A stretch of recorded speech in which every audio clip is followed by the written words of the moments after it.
Welcome students. Topic चल रहा था समास, और समास के हमने जो दूसरा समास है तत्पुरुष समास, उसके दो भेद हमने पढ़ लिए थे।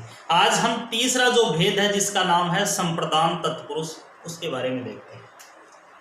तीसरा जो है वह है संप्रदान तत्पुरुष। और संप्रदान जो तत्पुरुष है इसमें आता है, इसका जो चिन्ह है वो है के लिए।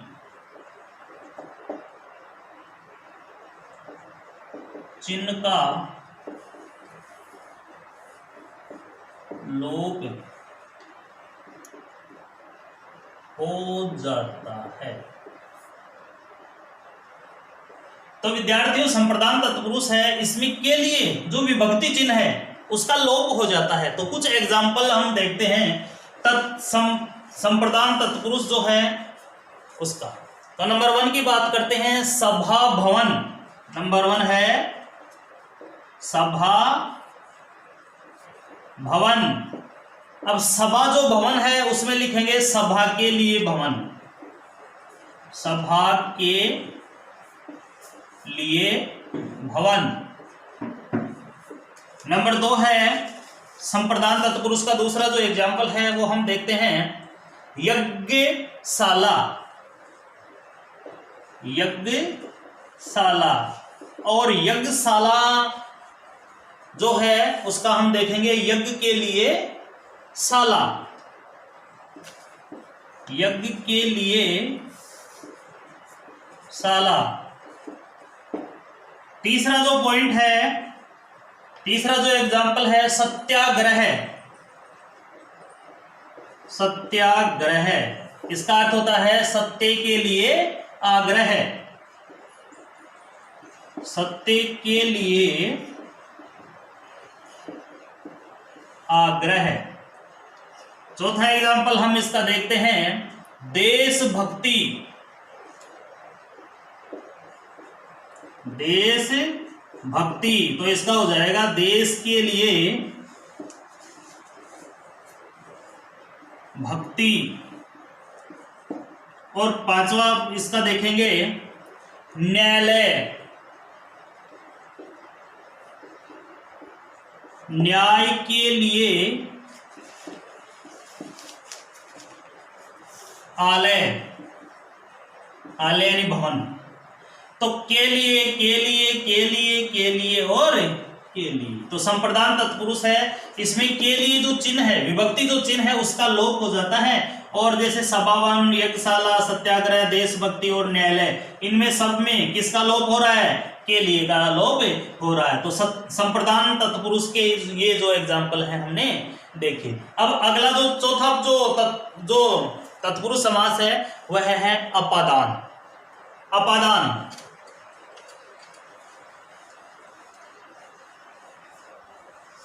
चौथा है अपादान तत्पुरुष। अपादान तत्पुरुष। और अपादान तत्पुरुष जो होता है उसमें से अलग जो विभक्ति चिन्ह है, चिन्ह का लोप। इसमें हम देखेंगे कि से अलग जो विभक्ति चिन्ह है उसका लोप हो जाता है। तो इसके कुछ एग्जाम्पल देखते हैं, जैसे भयभीत। नंबर 1 है भयभीत, इसका होगा भय से भीत, भय से भीत। दूसरा एग्जाम्पल इसका देखेंगे, देश निकाला। देश निकाला, देश से निकाला, यानी कि से अलग हो रहा है ना, देश से निकाला, देश से अलग कर दिया। और इसमें हमने विभक्ति चिन्ह ये देखा था, इसमें किसका आएगा? से अलग चिन्ह आएगा। ऋण मुक्त, तीसरा है ऋण मुक्त। अब ऋण जो मुक्त है इसका होगा ऋण से मुक्त, ऋण से मुक्त। चौथा एग्जाम्पल इसका देखें कि कामचोर, काम से चोरी करने वाला, कामचोर, काम से चोरी करने वाला। तो विद्यार्थियों, अपादान जो तत्पुरुष है उसके कुछ एग्जाम्पल हमने देखे और उन एग्जाम्पल में भयभीत, देश निकाला, ऋण मुक्त, कामचोर, ये सारे के सारे जो है अपादान तत्पुरुष के एग्जाम्पल हैं। और इसमें से अलग, से अलग, से अलग या से अलग, इन सब की जो जानकारी है, इन सब का जो लोप है वो हो रहा है। 5वें नंबर पे आता है संबंध तत्पुरुष समास। 5वां जो है वह है संबंध तत्पुरुष समास। नंबर 5 है संबंध तत्पुरुष समास। अब ये जो संबंध तत्पुरुष जो समास है, इसमें का, के, की, का, के, की जो चिन्ह है, जो भी विभक्ति चिन्ह है, उनका लोप हो जाता है। का, के की जो विभक्ति चिन्ह है उनका लोप कैसे हो जाएगा, एग्जाम्पल देखते हैं। तो संबंध तत्पुरुष समास का पहला एग्जाम्पल देखते हैं, मतदाता, मतदाता, मतदाता। का, के की का उपयोग में देखेंगे मत का दाता, मत का दाता, दाता यानी देने वाला, मत यानी वोट, वोट को देने वाला। गंगा जल, दूसरा देखें गंगा जल। अब गंगा जल है, इसका हम देखेंगे गंगा का जल, गंगा का जल। तीसरा जो एग्जाम्पल है उसमें देखेंगे राजमाता, राजमाता, राजा की माता। चौथा एग्जाम्पल अपन देखेंगे इसमें कि रामचरित, रामचरित, इसका होगा राम का चरित्र, यानी कि राम का चरित्र। अब हम देखते हैं 5वां जो संबंध तत्पुरुष समास है उसके एग्जाम्पल हमने देखे। इसमें का, के की जो विभक्ति चिन्ह है उसका लोप हो जाता है। का, की, ये जो विभक्ति चिन्ह है इसका लोप हो रहा है। तो ये सारे के सारे संबंध तत्पुरुष समास के एग्जाम्पल हैं। और 6वां जो है वो देखते हैं अधिकरण तत्पुरुष समास। 6वें नंबर का है अधिकरण तत्पुरुष समास। 6वां है अधिकरण तत्पुरुष समास। और विद्यार्थियों, अधिकरण जो तत्पुरुष समास है उसमें में पर जो चिन्ह है, कौन कौन से, में और पर, ये जो चिन्ह है उनका लोप हो जाता है।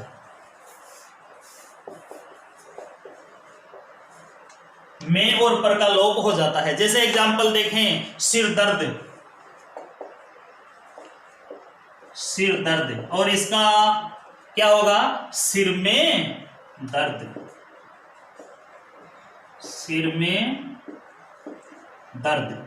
दूसरा एग्जाम्पल हम देखें, पहला हमने देखा सिर दर्द, तो इसमें हो गया सिर में दर्द। दूसरा हम देखेंगे मनमोजी, मनमोजी, मन में मोजी, मन में मोजी। तीसरा जो है एग्जाम्पल हम देखें, पहला देखा सिर दर्द, सिर में दर्द, मनमोजी, मन में मोजी। वनवास, वनवास, तो इसका मतलब होगा वन में वास, वन में वास। चौथा जो एग्जाम्पल है वह है जीव दया, जीव दया, तो इसका होगा जीवों पर दया, जीवों पर दया। तो ये पर में ये जो है पर और में, इनमें क्या हो रहा है, पर और में का क्या हो रहा है, लोप हो रहा है। इसलिए ये जो सारे के सारे एग्जाम्पल जो हैं अधिकरण तत्पुरुष समास के अधिकरण एग्जाम्पल हैं। नंबर तीसरा जो समास है उस समास का नाम है कर्मधारय समास। नंबर तीसरा जो समास है उसकी बात करते हैं हम, कर्मधारय समास। नंबर 3 कर्मधारय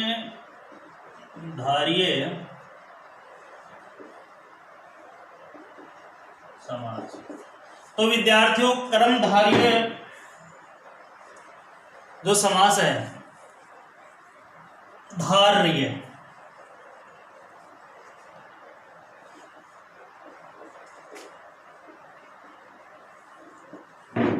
कर्मधारय जो समास है ये भी बिल्कुल इजी सा है, सीधा सा है, सरल सा है कि जिस समास में एक पद विशेषण और दूसरा पद विशेष्य होता है। देखो इसकी परिभाषा देखें, जिस समास में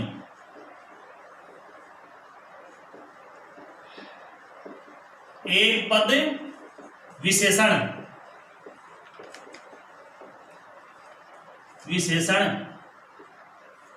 पहला एक पद तो क्या हो, विशेषण, तथा दूसरा पद क्या हो, विशेष्य। अथवा हमने क्या देखा कि जिस समास में एक पद विशेषण तथा दूसरा पद विशेष्य, अथवा एक पद विशेषण दूसरा पद विशेष्य होता है, अथवा एक पद उपमान तथा दूसरा पद उपमेय होता है, अथवा एक पद उपमान व दूसरा पद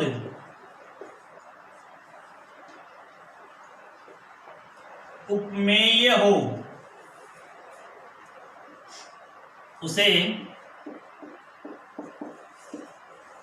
कर्मधारय समास कहा जाता है। तो विद्यार्थियों जिस समास में पहला एक पद तो क्या हो, विशेषण हो, दूसरा पद क्या हो, विशेष्य हो। एक तो ये बात है। कर्मधारय समास में दो बातें याद रखनी है कि या तो पहले एक पद क्या हो, विशेषण हो, दूसरा पद विशेष्य हो, या फिर एक पद उपमान हो और दूसरा पद उपमेय हो। तो पहला देखते हैं हम उपमेय। उपमेय यानी कि जो उपमेय और उपमान होते हैं उसमें थोड़ा सा अंतर देख लेते हैं।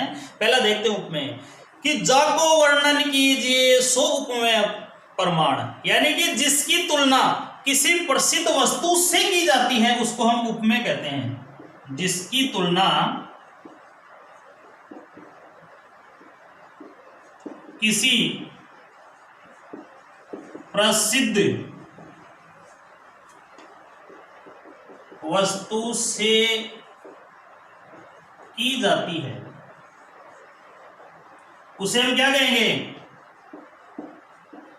उपमेय कहा जाता है। तो विद्यार्थियों उपमेय की परिभाषा हमने क्या लिखी कि जिसकी तुलना किसी प्रसिद्ध वस्तु से की जाती है उपमेय कहलाता है। और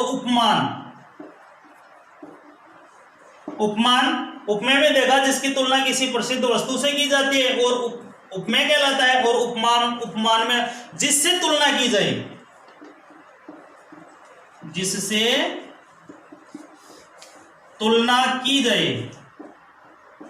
क्या कहलाएगा, उपमान। जैसे एक एग्जाम्पल देखते हैं, उदाहरण,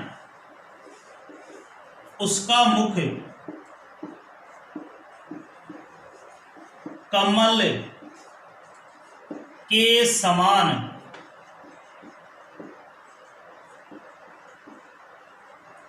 सुंदर है। एग्जाम्पल हमने देखा उसका मुख कमल के समान सुंदर है, तो ये इसमें उपमेय कौन सा होगा, जिसकी तुलना किसी प्रसिद्ध वस्तु से की जा रही है। मुख की तुलना किस प्रसिद्ध वस्तु से की जा रही है? कमल से। तो मुख क्या हो गया? उपमेय।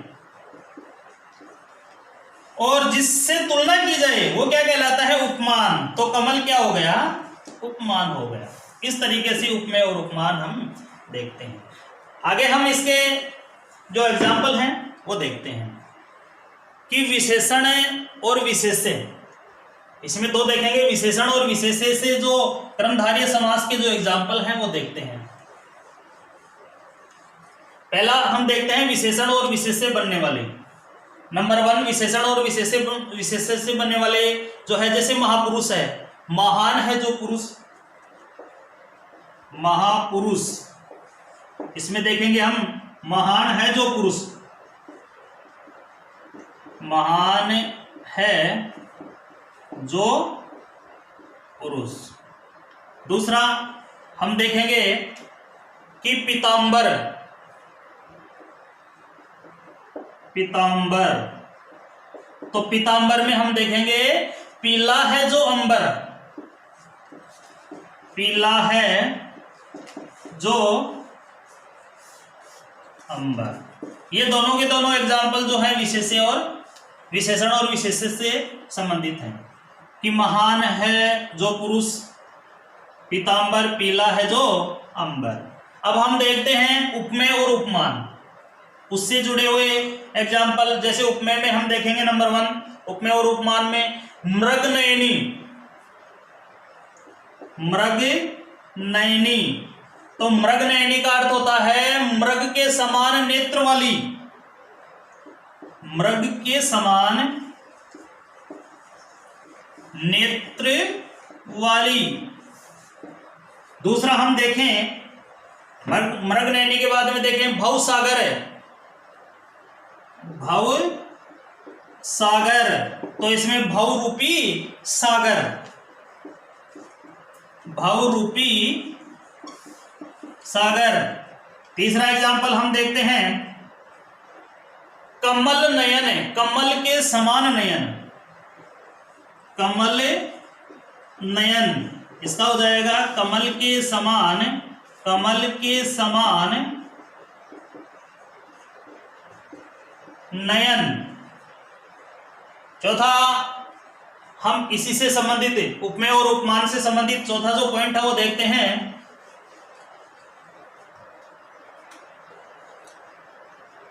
चौथे में हम बात करेंगे विद्याधन, विद्याधन, विद्या रूपी धन। पांचवा इसका एग्जाम्पल देखते हैं नील गाय, नील गाय, नीली है जो गाय, नीली है जो गाय। आगे हम देखते हैं कि कर कमल, कर रूपी कमल, कर कमल, इसका होगा कर रूपी कमल। तो ये सारे के सारे जो हैं उपमेय और उपमान के एग्जाम्पल हैं। तो आगे जो विद्यार्थियों चौथे नंबर का जो समास है वह है द्विगु समास। चौथा जो समास है वह है द्विगु समास।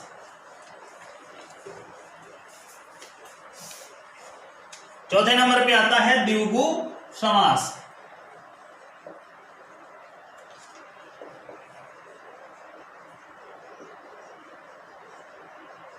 द्विगु समास। अब द्विगु समास जो है, जिस समास का पहला पद संख्यावाचक हो, इसमें बिल्कुल सीधी सी परिभाषा लिखेंगे इसकी कि जिस समास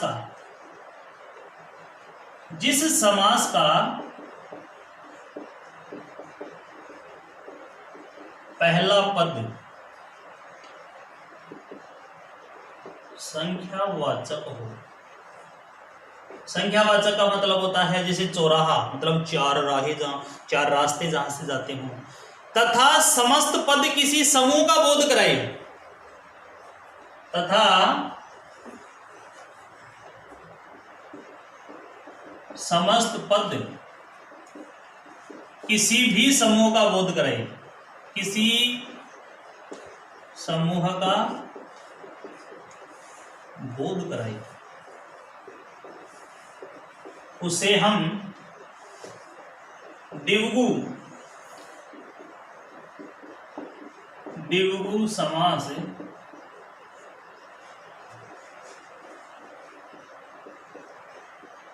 कहते हैं। तो विद्यार्थियों, बिल्कुल सीधी सी और इजी सी परिभाषा है और इसको याद करने का सबसे बढ़िया तरीका है कि पहला पद क्या होगा, उसका संख्यावाचक होगा।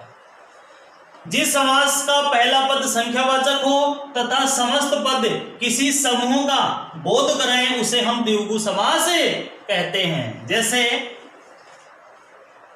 एग्जाम्पल हम देखते हैं, जैसे नवरत्न, नव यानी 9 रत्न, 9 रत्नों का समूह है, 9 रत्नों का समूह है। नवरत्न यानी 9 रत्नों का समूह। तो पहला पद क्या आ रहा है, संख्यावाचक आ रहा है, तो इसलिए इसमें कौन सा समास हो गया, द्विगु समास हो गया। त्रिभुज, दूसरा देखें, त्रिभुज, त्रि यानी 3, भुज यानी भुजाएं, 3 भुजाओं का समूह है, 3 भुजाओं का समूह है। इसमें हमने देखा किसी समूह का बोध करा रहे हैं, तो किसका बोध करा रहे हैं, 3 भुजाओं का समूह का बोध हो रहा है। अगला एग्जांपल देखें, चारपाई, चारपाई में हम देखेंगे 4 पैरों का समूह है, 4 पैरों का समूह है। आगे एग्जांपल में देखेंगे हम चौराहा में हम देखेंगे कि 4 राहों का समूह है, 4 राहों यानी रास्तों का समूह है। और अगला हम देखेंगे दोपहर में हम देखेंगे 2 पहरों का समूह है, 2 पहरों का समूह है। तो विद्यार्थियों, इसमें हमने देखा जैसी परिभाषा थी वैसे एग्जाम्पल हमने देखे। क्या देखा कि पहला पद क्या आ रहा है, संख्यावाचक आ रहा है, और दूसरे किसी समूह का भी इसमें क्या बोध हो रहा है, जैसे 9 रत्नों का समूह है तो इसमें समूह का बोध भी हो रहा है। ये तो सारे के सारे जो एग्जाम्पल हैं वो द्विगु समास के एग्जाम्पल हैं। 5वां जो समास है उसका नाम है द्वंद्व समास।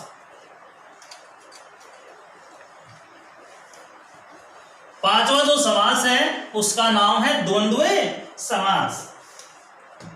बिल्कुल सीधा सा ही है भी, द्वंद्व समास। तो विद्यार्थियों, द्वंद्व का मतलब होता है जिस समास में दोनों पद प्रधान होते हैं, जिस समास में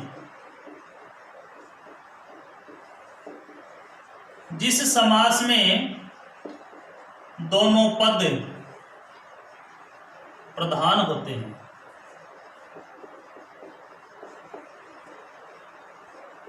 उसे क्या कहेंगे, द्वंद्व समास कहेंगे। द्वंद्व समास कहा जाता है। तो द्वंद्व का मतलब होता है दोनों पदों का महत्व बराबर महत्व होना। जैसे माता पिता, तो इनमें दोनों पद जो हैं वो योजक चिन्ह द्वारा जुड़े होते हैं। एक बात को और ध्यान रखना है, किस चिन्ह द्वारा जुड़े होते हैं, दोनों पद जो होते हैं योजक चिन्ह द्वारा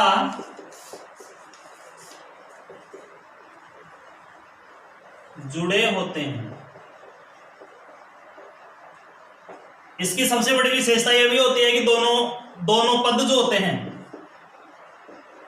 दोनों पद योजक चिन्ह द्वारा जुड़े होते हैं। और एक है और जो समास विग्रह करने पर और, या, तथा, एवं आदि लगते हैं, और, या, तथा आदि लगते हैं। तो इसमें हमें योजक चिन्ह जैसे माता पिता, तो ये जो डैश है ये कौन सा चिन्ह है, योजक चिन्ह है।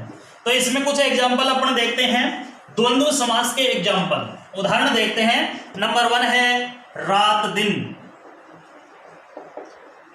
रात दिन, तो हमने देखा कि दोनों पद जो हैं वो प्रधान होते हैं, दोनों पदों का जो इंपॉर्टेंस होता है, जो महत्व होता है, बराबर होता है। रात और दिन दोनों का बराबर है। तो रात दिन, बीच में क्या आ गया, डेस आ गया, योजक चिन्ह आ गया, रात और दिन, रात और दिन। दूसरा एग्जाम्पल हम देखते हैं सीताराम। सीताराम, सीता और राम। तीसरा एग्जाम्पल हम देखेंगे माता पिता। माता पिता, तो हो गया माता और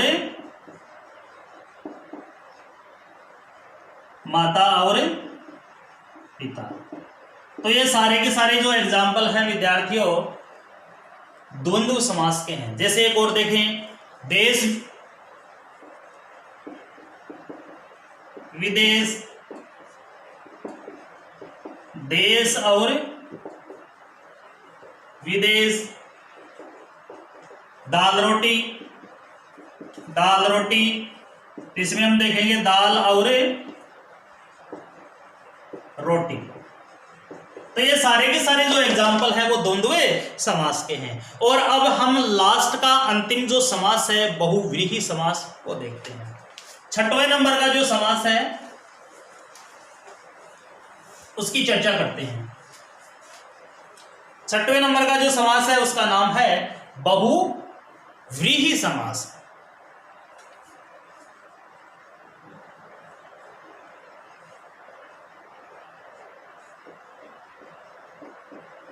बहुव्रीहि समास। अब बहुव्रीहि समास जो है उसकी परिभाषा देखते हैं सबसे पहले, कि जिस समास का कोई पद प्रधान नहीं होता है तथा उसके जो शाब्दिक अर्थ होता है ना उसको छोड़कर एक नए अर्थ निकले।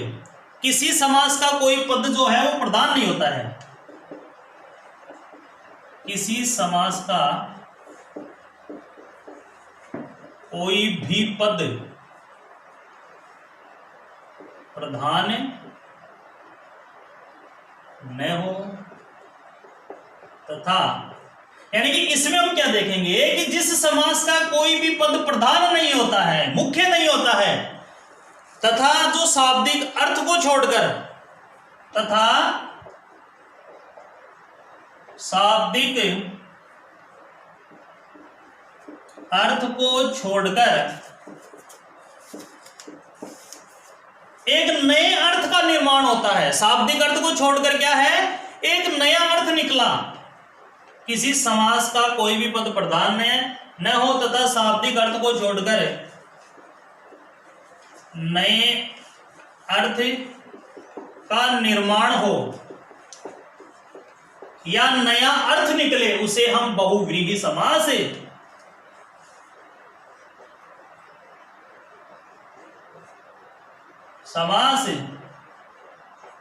बहुव्रीहि समास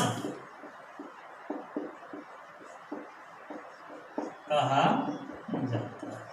तो विद्यार्थियों ये बिल्कुल इजी सा है कि ऐसा समास जिसका कोई भी पद जो है वो प्रधान ना हो और उसका जो शाब्दिक अर्थ है उसको छोड़कर एक नए अर्थ का निर्माण हो, उसे हम बहुव्रीहि समास कहते हैं। एग्जाम्पल में हम देखेंगे जैसे लंबोदर।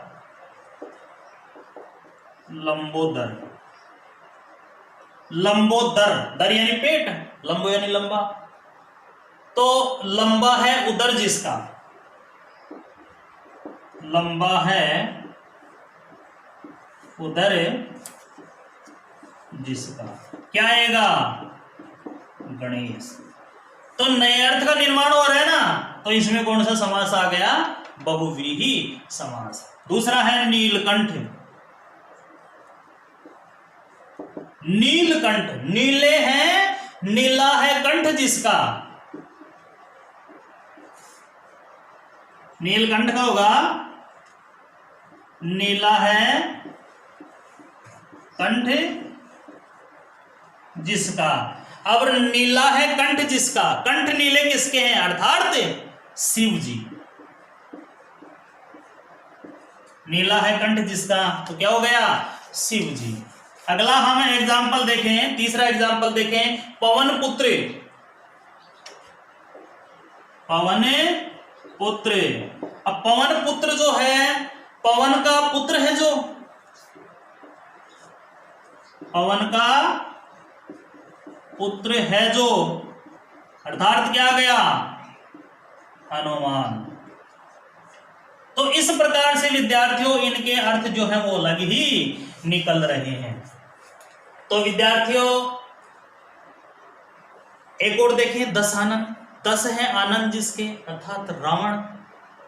पीतांबर, पीत है यानी कि पीला है, अंबर जिसका, पीत है, पीत यानी पीले, अंबर यानी आकाश, या पीले हैं वस्त्र जिसके, पीले वस्त्र धारण करने वाला श्री कृष्ण। तो विद्यार्थियों आज का ये जो हमारा टॉपिक है समास, यही पूर्ण होता है।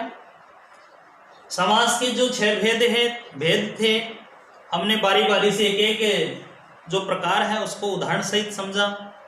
अगली क्लास में हम एक नए टॉपिक के साथ फिर से उपस्थित होंगे। तब तक के लिए धन्यवाद।